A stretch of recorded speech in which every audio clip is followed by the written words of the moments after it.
नमस्कार जय जगन्नाथ शुभ सकाळ आज हूँ एप्रिल 7 तारिख मंगलवार आसतु आज दिन गुरुत्वपूर्ण खबर देखा आपण भल पाइबा स्वरूप गोटे गोटे लाइक निश्चय करदे आज प्रथम खबर 23 जिला एसडीसी घोषणा स्पेशल डेवलपमेंट काउंसिल को बड़ अपडेट घोषणा हेले स्वतंत्र उन्नयन परिषद राज्य सरकार एसडीएस घोषणा करिसेंती राज्य 23 जिला स्वतंत्र उन्नयन परिषद घोषणा होईछि राज्य सरकार एक विज्ञप्ति माध्यम अध्यक्ष एवं उपाध्यक्ष नाम जारी करिसेंती परवर्ती खबर शपथ नेले ओडिशार 3 सांसद शपथ नेले नवनिर्वाचित ओडिशार 3 राज्यसभा सांसद राज्यसभा सांसद भाव मनमोहन सामल दिलीप राय डॉक्टर संतृप्त मिश्र शपथ नहीं मनमोहन सामल को राज्यसभा यह द्वितीय पाली से प्रथम पाली रे 2000 रु 2004 मसीहा जाए राज्यसभा सांसद थिले डॉक्टर संतृप्त मिश्र प्रथम थर पर राज्यसभा को निर्वाचित होइछंती बीजेडी पक्षरु सदस्यता ग्रहण करिसंती संतृप्त मिश्र सेहीपरि दिलीप राय राज्यसभा यह तृतीय पाली 18 वर्ष पर पुणी राज्यसभा को फेरी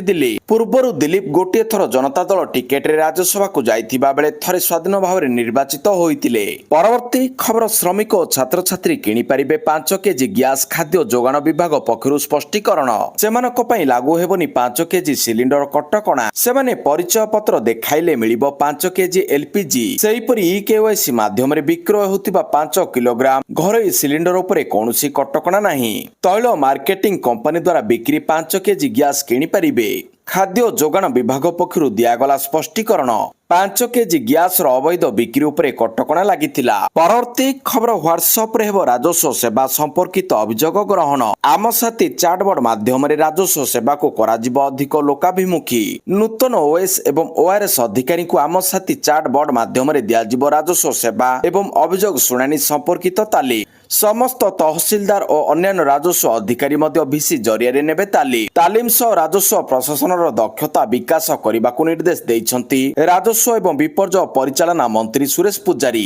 व्हाट्सएप माध्यम जनसाधारण निज समस्या किंबा अभियोग सहजरे जणाइबा सह तहसीलदार एवं अन्य संपर्कित अधिकारी ताहाको ग्रहण करी त्वरित पदक्षेप नहीं पारिबे एही संक्रांतीय समस्त प्रक्रिया राजस्व मंत्री एवं विभागीय अतिरिक्त मुख्य शासन सचिवଙ୍କ व्यक्तिगत अवगति निमंते मध्य उपलब्ध हेबो एथि निमंते राजस्व विभाग रे स्वतंत्र कर्मचारी नियुक्त हेबा सह व्हाट्सएप रे राजस्व सेवा प्रदान प्रक्रिया सुसंपादित हेबो परवर्ती खबर 8 रु पुनी थरे रत्न भंडार अलंकार गणति मनति 8 तारिख रु पुनी थरे रत्न भंडार अलंकार गणति मनति आरंभ हेबो 8, 9 एवं 10 तारिख रे गणति पई कार्यसूची धार्य करा जायतिबा आईन मंत्री पृथ्वीराज हरिचंदन कहिसंती ई 3 दिन मध्य रे रत्न भंडार समस्त अलंकार गणति मनति शेष हेबो बोली मंत्री आशा व्यक्त करिसंती श्री हरिचंदन आहुरी मध्य कहिसंती महाप्रभु जगन्नाथक कृपारु गणति शेष हेबा परे अलंकार तालिका प्रस्तुत करा जिवो गणति समय डिजिटल फोटो निया जाउछि परवर्ती खबर चलित मासरे राउरकेला आसी पारंती राष्ट्रपति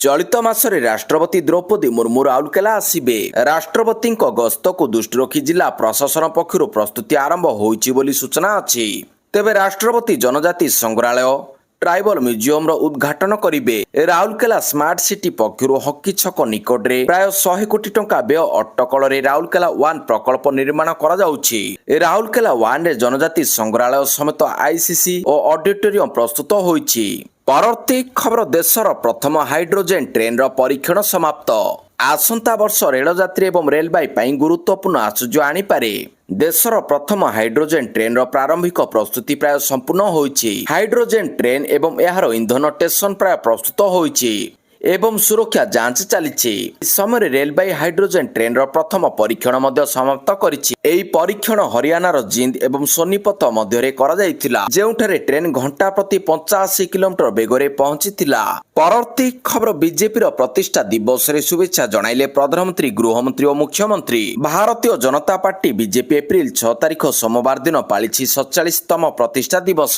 बीजेपी प्रतिष्ठा दिवस अवसर रे अनेक स्थान रे स्वतंत्र कार्यक्रम अनुष्ठित होइतिबा बेले एही अवसर रे शुभेच्छा जणाइछंती प्रधानमंत्री मोदी सोशल मीडिया रे पोस्ट करी प्रधानमंत्री लेखिछंती दल देश प्रथम नीति रे परिचालित होई समाज सेवा रे आगुआ कर्मकर्ता माने सेवा समर्पण एवं सुशासन प्रति आग्रह पाई जनाशुना बीजेपी कर्मकर्ता माने लोकों को आम विचारधारा एवं कार्य सह जोड़िबारे सफल होइछंती परवर्ती खबर उत्पाद नीति मामला रे केजरीवाल आवेदन एप्रिल 13 रे परवर्ती शुणानी दिल्ली हाईकोर्ट सोमवार दिन आम आदमी पार्टी राष्ट्रीय संयोजक ଅରବିନ୍ଦ କେଜରିୱାଲଙ୍କ ଦ୍ୱାରା ଉତ୍ପାଦ ନୀତି ମାମଲାରେ ଜଷ୍ଟିସ ସୂର୍ଯ୍ୟକାନ୍ତ ଶର୍ମାଙ୍କୁ ପ୍ରତ୍ୟାହାର କରିବା ପାଇଁ କରାଯାଇଥିବା ଆବେଦନ ଉପରେ କେନ୍ଦ୍ରୀୟ ତଦନ୍ତ ବ୍ୟୁରୋକୁ ନୋଟିସ ଜାରି କରିଛନ୍ତି। କୋର୍ଟ କହିଛନ୍ତି ଯେ ଏହା ଏବେ ପରବର୍ତ୍ତୀ ଏପ୍ରିଲ 13 ତାରିଖରେ ମାମଲା ଶୁଣାଣି କରିବ। ଏହି ଆବେଦନର ଆଗୁଆ ନୋଟିସ ଅନ୍ୟ ପକ୍ଷ ପାଇଥିଲା। ପରବର୍ତ୍ତୀ ଖବର ବାହାର ରାଜ୍ୟର ପୁରୁଣା ବାଣିଜ୍ୟିକ ଗାଡି ମନା। ଓଡ଼ିଶାରେ ବାହାର ରାଜ୍ୟର 10 ବର୍ଷରୁ ଅଧିକ ପୁରୁଣା ବାଣିଜ୍ୟିକ ଗାଡି ଉପରେ କଟକଣା। ଓଡ଼ିଶାରେ ବାହାର ରାଜ୍ୟର 10 ବର୍ଷରୁ ଅଧିକ ପୁରୁଣା ବାଣିଜ୍ୟିକ ଗାଡି ଉପରେ କଟକଣା। ନୂତନ ପରମିଟ୍ ପ୍ରଦାନ କରାଯିବ ନାହିଁ। ମାଲିକାନା ହସ୍ତାନ୍ତର କିମ୍ବା କୌଣସି କର ଗ୍ରହଣ ଉପରେ ମଧ୍ୟ ଅଙ୍କୁଶ। 19 ଜୁଲାଇ 2023 ଏସ୍ଟିଏ ବୈଠକରେ ନିଆଯାଇଥିବା ନିଷ୍ପତ୍ତି କାର୍ଯ୍ୟକାରୀ କରିବା ପାଇଁ ସମସ୍ତ ଆରଟିଓଙ୍କୁ ନିର୍ଦ୍ଦେଶ ଦିଆଯାଇଛି। ଏନେଇ ରାଜ୍ୟ ପରିବହନ ପ୍ରାଧିକରଣ ପକ୍ଷରୁ ବିଧିବଦ୍ଧ ବିଜ୍ଞପ୍ତି ପ୍ରକାଶ ପାଇଛି। ବାଣିଜ୍ୟ ଓ ପରିବହନ ମନ୍ତ୍ରୀ ବିଭୂତି ଭୂଷଣ ଜେନାଙ୍କ ନିର୍ଦ୍ଦେଶରେ ରାଜ୍ୟର ପରିବହନ ବ୍ୟବସ୍ଥାକୁ ଉନ୍ନତ ଏବଂ ଯାତ୍ରୀମାନଙ୍କ ନିରାପତ୍ତାକୁ ସୁଦୃଢ଼ କରିବା ଉଦ୍ଦେଶ୍ୟରେ ଏକ ଗୁରୁତ୍ୱପୂର୍ଣ୍ଣ ନିଷ୍ପତ୍ତି ନିଆଯାଇଛି। ପରବର୍ତ୍ତୀ ଖବର ଓଡ଼ିଶା ପୋଲିସକୁ ମିଳିବ ରାଷ୍ଟ୍ରପତିଙ୍କ ଦ୍ୱାରା ମର୍ଯ୍ୟାଦାପୂର୍ଣ୍ଣ ସମ୍ମାନ। ଓଡ଼ିଶା ପୋଲିସକୁ ମିଳିବ ରାଷ୍ଟ୍ରପତିଙ୍କ ଦ୍ୱାରା ମର୍ଯ୍ୟାଦାପୂର୍ଣ୍ଣ ସମ୍ମାନ। ପ୍ରଥମ ଥର ପାଇଁ ପ୍ରେସିଡେଣ୍ଟ କଲାର ସମ୍ମାନରେ ସମ୍ମାନିତ ହେବେ ରାଜ୍ୟ ପୋଲିସ। ରାଷ୍ଟ୍ରପତିଙ୍କ କାର୍ଯ୍ୟାଳୟ ପକ୍ଷରୁ ଘୋଷଣା ପରେ ସମ୍ମାନ ହାତେଇବା ପାଇଁ ଏକ ଭବ୍ୟ ଆୟୋଜନର କାର୍ଯ୍ୟକ୍ରମ ହେଉଛି। ଏନେଇ ପୋଲିସ ଡିଜିଙ୍କ କାର୍ଯ୍ୟାଳୟରେ ବସିଥିଲା ଗୁରୁତ୍ୱପୂର୍ଣ୍ଣ ବୈଠକ। ଓଡ଼ିଶା ପୋଲିସର ସିନିୟର ଆଇପିଏସଙ୍କ ସହ ଆଲୋଚନା କରିଛନ୍ତି ପୋଲିସ ଡିଜି ଯୋଗେଶ ବାହାଦୁର ଖୁରାନିଆ। ରାଷ୍ଟ୍ରପତିଙ୍କ ଓଡ଼ିଶା ଗସ୍ତର କାର୍ଯ୍ୟକ୍ରମ ସମ୍ଭାବନା ଅଛି। ପରବର୍ତ୍ତୀ ଖବର କୁଳପତି ଅଧ୍ୟାପକ ମରୁଡ଼ି ନେଇ ବର୍ଷିଲା ବିଜେଡି। ଉଚ୍ଚଶିକ୍ଷା ବିଭାଗ ସମ୍ପୂର୍ଣ୍ଣ ପଙ୍ଗୁ ଓ ବିପନ୍ନ ହୋଇଯାଇଛି। ରାଜ୍ୟର 17 ବିଶ୍ୱବିଦ୍ୟାଳୟରୁ 14ଟିରେ କୁଳପତି ନାହାନ୍ତି। ଗତ 10 ମାସ ତଳେ ବିଜ୍ଞପ୍ତି ପ୍ରକାଶ ପାଇଥିଲା। 9 ମାସ ହେବ ଆବେଦନ ସରିଲାଣି, ହେଲେ ବିଜେପି ସରକାର ଏନେଇ ଦାୟିତ୍ୱବାନ ନାହାନ୍ତି ବୋଲି କହି ଗର୍ଜିଛି ବିଜେଡି। 1400 ଅଧ୍ୟାପକ ପଦ ଖାଲି ପଡ଼ିଛି। କୁଳପତି ନିଯୁକ୍ତି ନ ହେବାରୁ ଅଧ୍ୟାପକ ନିଯୁକ୍ତି ମଧ୍ୟ ପ୍ରଭାବିତ ହୋଇଛି। ପୂର୍ବତନ ମୁଖ୍ୟମନ୍ତ୍ରୀ ନବୀନ ପଟ୍ଟନାୟକ ଦୂରଦୃଷ୍ଟି ରଖି କାମ କରୁଥିଲେ। ପରବର୍ତ୍ତୀ ଖବର ଓପିଏସ୍ସି କାର୍ଯ୍ୟାଳୟ ଆଗରେ ଡାକ୍ତରୀ ଛାତ୍ରଛାତ୍ରୀଙ୍କ ପ୍ରତିବାଦ। କଟକ ଓପିଏସ୍ସି କାର୍ଯ୍ୟାଳୟ ସମ୍ମୁଖରେ ଡିଗ୍ରୀଧାରୀ ଡାକ୍ତରୀ ଛାତ୍ରଛାତ୍ରୀ ପ୍ରତିବାଦ କରିଛନ୍ତି।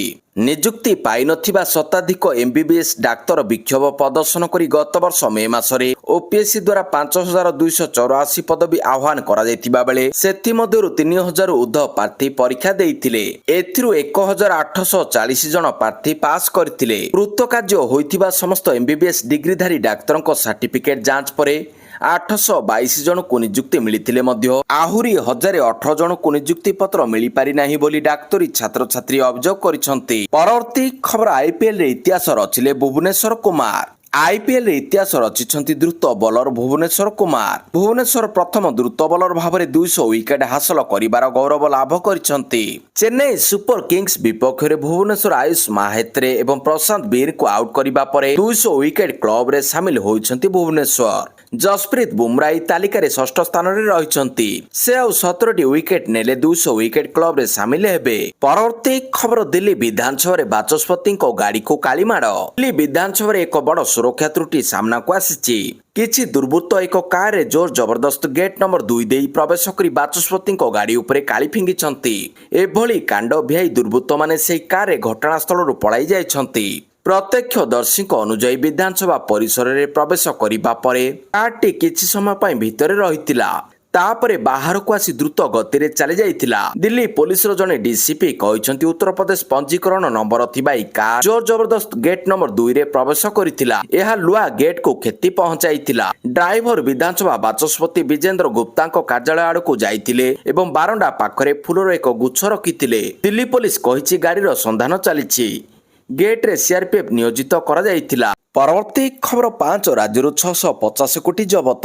ଆସନ୍ତା ବିଧାନସଭା ନିର୍ବାଚନ ଏବଂ ଉପନିର୍ବାଚନକୁ ଅବାଧ ଓ ନିଷ୍ପକ୍ଷ କରିବା ପାଇଁ ଭାରତୀୟ ନିର୍ବାଚନ କମିଶନ ଆକ୍ସନ ମୋଡରେ ଅଛନ୍ତି। ନିର୍ବାଚନ ପୂର୍ବରୁ ଭୋଟରଙ୍କୁ ପ୍ରଭାବିତ କରିବା ପାଇଁ ବ୍ୟବହାର କରାଯାଉଥିବା ବେଆଇନ ନଗଦ ଟଙ୍କା, ମଦ ଏବଂ ଡ୍ରଗ୍ସ ଉପରେ କମିଶନରଙ୍କ ବଡ଼ ଚଢ଼ାଉ ଜାରି ରହିଛି। ବର୍ତ୍ତମାନ ସୁଦ୍ଧା 5ଟି ରାଜ୍ୟରୁ 650 କୋଟି ଟଙ୍କାରୁ ଅଧିକ ମୂଲ୍ୟର ବେଆଇନ ସାମଗ୍ରୀ ଓ ନଗଦ ଟଙ୍କା ଜବତ କରାଯାଇଛି।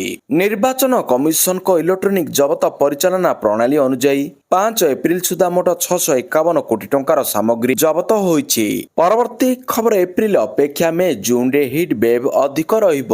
ଏପ୍ରିଲ ମାସ ଅପେକ୍ଷା ମେ ଓ ଜୁନରେ ରାଜ୍ୟରେ ହିଟ୍ ବେଭ୍ ପ୍ରଭାବ ଅଧିକ ରହିବ। ଏପ୍ରିଲରେ ବର୍ଷା ସହ ଘଡଘଡି ପ୍ରଭାବ ଅଧିକ ରହିବ। ଗତ 31 ମାର୍ଚ୍ଚରେ ଯେଉଁ ଆକଳନ କରାଯାଇଛି, ଯାହାକୁ କୃତ୍ରିମ ବୁଦ୍ଧିମତ୍ତା ଏଆଇ ଆହୁରି ସଠିକ କରୁଛି। ଏନେଇ ସୂଚନା ଦେଇଛନ୍ତି ଭାରତୀୟ ପାଣିପାଗ ବିଭାଗ IMD ଡିଜି ମୃତ୍ୟୁଞ୍ଜୟ ମହାପାତ୍ର। ସାଧାରଣତଃ ଏପ୍ରିଲ ମାସରେ ଅଂଶୁଘାତ ପ୍ରଭାବ ଯାହା ରହିବା କଥା ତାଠାରୁ କମ୍ ରହିବ। ଉପକୂଳ ଓଡ଼ିଶା ଓ ଉପକୂଳ ଆନ୍ଧ୍ରପ୍ରଦେଶର କିଛି ସ୍ଥାନରେ ହିଟୱେଭ୍ ଓ ଅଂଶୁଘାତ କିଛି ଜାଗାରେ ହେବାର ସମ୍ଭାବନା ରହିଛି। ସେହିପରି ଚଳିତ ଥର ଗ୍ରୀଷ୍ମ ପ୍ରଭାବ ଅଧିକ ପରିମାଣ ହେବାର ସମ୍ଭାବନା ଅଛି। ପରବର୍ତ୍ତୀ ଖବର ସ୍ୱାଭାବିକ ହେଲା ମହାପ୍ରଭୁ ଶ୍ରୀ ଲିଙ୍ଗରାଜଙ୍କ ନୀତିକାନ୍ତି। ଦୁଇ ସେବାୟତ ଗୋଷ୍ଠୀ ଭିତରେ ଘୋଡ଼ଣୀ ଉଠାଇବା ନେଇ ବିବାଦ ଉପୁଜିଥିଲା। ଉଭୟ ପକ୍ଷଙ୍କୁ ଡାକି ଆଲୋଚନା ପରେ ସମସ୍ୟାର ସମାଧାନ ହୋଇଛି। ଏହି ଘଟଣାକୁ ନେଇ ଆଗାମୀ 20ରେ ଟ୍ରଷ୍ଟ ବୋର୍ଡ ବୈଠକରେ ନିଷ୍ପତ୍ତି କରାଯିବ। ସୋମବାର ମନ୍ଦିର ପରିସରରେ ଯେଉଁ ଘଟଣା ଘଟିଥିଲା ତାହାର ତଦନ୍ତ ହେବ। ପୁଣି ଲିଙ୍ଗରାଜ ମନ୍ଦିରରେ ବ୍ରାହ୍ମଣ ନିଯୋଗ ବଡୁ ନିଯୋଗ ବିବାଦ ସୋମବାର ଦେଖିବାକୁ ମିଳିଥିଲା। ସକାଳ 10ଟା ସାହାଣ ମେଲା ପରଠାରୁ ବନ୍ଦ ରହିଥିଲା ପ୍ରଭୁଙ୍କ ନୀତିକାନ୍ତି। ମନ୍ଦିର କାର୍ଯ୍ୟ ନିର୍ବାହୀ ଓ ଜିଲ୍ଲାପାଳଙ୍କ ଦୃଷ୍ଟି ଆକର୍ଷଣ କରିଥିଲେ ଉଭୟ ନିଯୋଗ। ରୂପା ଘୋଡ଼କୁ ନେଇ ବିବାଦ ସୃଷ୍ଟି ହୋଇଥିଲା। ପ୍ରଭୁଙ୍କ ସୁରକ୍ଷା ପାଇଁ ଲାଗିଥାଏ ରୂପା ଘୋଡ଼। ପରବର୍ତ୍ତୀ ଖବର IRGCର ଗୁପ୍ତଚର ମୁଖ୍ୟ ମାଜିଦ୍ ଖାଦିମିଙ୍କ ମୃତ୍ୟୁ। ଆମେରିକା ଏବଂ ଇସ୍ରାଏଲ ଆକ୍ରମଣରେ ଇରାନକୁ ଆଉ ଏକ ବଡ଼ ଝଟକା ଲାଗିଛି। ଇରାନର ସବୁଠାରୁ ଶକ୍ତିଶାଳୀ ଏବଂ ଅଭିଜିତ ସାମରିକ ବାହିନୀ ଇସଲାମିକ ରିଭଲ୍ୟୁସନାରୀ ଗାର୍ଡ କର୍ପସ କହିଛି ଯେ ଆମେରିକା ଇସ୍ରାଏଲ ଆକ୍ରମଣରେ ଏହାର ଗୁପ୍ତଚର ମୁଖ୍ୟଙ୍କ ମୃତ୍ୟୁ ଘଟିଛି। IRGC ନିଜର ଟେଲିଗ୍ରାମ ଚ୍ୟାନେଲରେ ଏକ ପୋଷ୍ଟରେ କହିଛି ଏବଂ ଶିକ୍ଷିତ ମୁଖ୍ୟ ମେଜର ଜେନେରାଲ ମାଜିଦ୍ ଖାଦେମି ଆମେରିକା ଜୟନିଷ୍ଠ ଶତ୍ରୁ ଦ୍ୱାରା ଏକ ଆକ୍ରମଣରେ ଶହୀଦ ହୋଇଛନ୍ତି। ପରବର୍ତ୍ତୀ ଖବର 14 ବିଶ୍ୱବିଦ୍ୟାଳୟର କୁଳପତି ନିଯୁକ୍ତ। 14 ବିଶ୍ୱବିଦ୍ୟାଳୟ ପାଇଁ ସୋମବାର କୁଳପତି ନିଯୁକ୍ତ ହୋଇଛନ୍ତି। ରାଜ୍ୟପାଳ ତଥା କୁଳାଧିପତିଙ୍କ ଅନୁମୋଦନ କ୍ରମେ ରାଜ୍ୟ ସରକାର ରାଜ୍ୟର 14ଟି ବିଶ୍ୱବିଦ୍ୟାଳୟରେ କୁଳପତି ନିଯୁକ୍ତି କରିଛନ୍ତି। ପରବର୍ତ୍ତୀ ଖବର ପୁଣି ବିଜେଡିରୁ ନିଲମ୍ବିତ ହେଲେ ଦୁଇ ନେତା। ପୁଣି ଥରେ ବିଜେଡିରୁ ନିଲମ୍ବିତ ହୋଇଛନ୍ତି ଦୁଇ ଜଣ ନେତା। ଧାମନଗରର ପୂର୍ବତନ ବିଧାୟକ ମୁକ୍ତିକାନ୍ତ ମଣ୍ଡଳ, ଭଦ୍ରକର ପୂର୍ବତନ ସାଂସଦ ମଞ୍ଜୁଲତା ମଣ୍ଡଳ ବିଜେଡିରୁ ନିଲମ୍ବିତ ହୋଇଛନ୍ତି। ଦଳ ବିରୋଧୀ ଅଭିଯୋଗରେ ତାଙ୍କୁ ଦଳରୁ ନିଲମ୍ବିତ କରାଯାଇଥିବା ନେଇ ବିଜେଡି ପକ୍ଷରୁ ସୂଚନା ଦିଆଯାଇଛି। ପୂର୍ବତନ ସାଂସଦ ମଞ୍ଜୁଲତା ମଣ୍ଡଳ 2019 ମସିହାରେ ଭଦ୍ରକ ଲୋକସଭା ଆସନରୁ ନିର୍ବାଚିତ ହୋଇଥିଲେ। ନିଲମ୍ବିତ ପରେ ମୁହଁ ଖୋଲିଛନ୍ତି ମୁକ୍ତିକାନ୍ତ ମଣ୍ଡଳ। ସେ କହିଛନ୍ତି ଯେ କାହିଁକି ନିଲମ୍ବିତ କରାଗଲା ମୁଁ ଜାଣିନାହିଁ। ମୁଁ କୌଣସି ପ୍ରକାର ଦଳ ବିରୋଧୀ କାର୍ଯ୍ୟ କରିନଥିଲି। ସରପଞ୍ଚରୁ ମୋ ରାଜନୈତିକ କ୍ୟାରିୟର ଆରମ୍ଭ। କିଛି ଅସହିଂସୁ ବ୍ୟକ୍ତିବିଶେଷ ରିପୋର୍ଟ କରିଥାଇ ପାରନ୍ତି। ପରବର୍ତ୍ତୀ ଖବର ମୁକିମଙ୍କ ଓଡ଼ିଶା ଜନତା କଂଗ୍ରେସ ଦଳରେ କେହି ଯୁବ କଂଗ୍ରେସ କର୍ମକର୍ତ୍ତା ଯୋଗ ଦେଇନାହାନ୍ତି। କଂଗ୍ରେସରୁ ନିଜ ପରିଚୟ ସୃଷ୍ଟି କରି କଂଗ୍ରେସକୁ ବାରମ୍ବାର ଧୋକା ଦେଇଥିବା ଏବଂ ବିଶ୍ୱାସଘାତକତା କରିଥିବା ମହମ୍ମଦ ମୋକିମ ନେତୃତ୍ୱରେ ପରିଚାଳିତ ଦଳ ସହ କୌଣସି ଯୁବ କଂଗ୍ରେସର କର୍ମକର୍ତ୍ତା ଯୋଗ ଦେବା ଦାବି ଅମୂଳକ ବୋଲି ପ୍ରଦେଶ ଯୁବ କଂଗ୍ରେସ ସାଧାରଣ ସମ୍ପାଦକ ସୁଦୀପ ସାମଲ ଏକ ପ୍ରେସ୍ ବିଜ୍ଞପ୍ତି ଜଣାଇଛନ୍ତି। ପରବର୍ତ୍ତୀ ଖବର ନେପାଳର ପୂର୍ବତନ ପ୍ରଧାନମନ୍ତ୍ରୀ କେପି ଶର୍ମା ଓଲିଙ୍କୁ ଆଶ୍ୱସ୍ତି। ନେପାଳର ପୂର୍ବତନ ପ୍ରଧାନମନ୍ତ୍ରୀ କେପି ଶର୍ମା ଓଲିଙ୍କୁ ମିଳିଲା ଆଶ୍ୱସ୍ତି।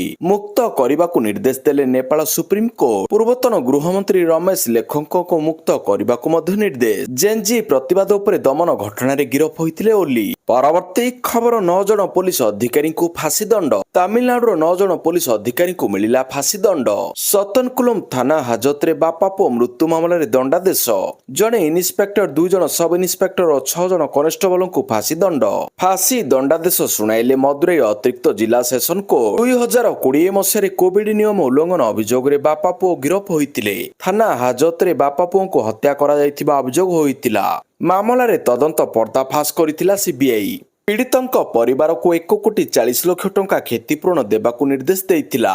ଜରିମାନା ଅନାଦାୟ ହେଲେ ସମ୍ପତ୍ତି ଜବତ ପାଇଁ ମଧ୍ୟ କୋର୍ଟ କଡ଼ା ନିର୍ଦ୍ଦେଶ ଦେଇଥିଲେ।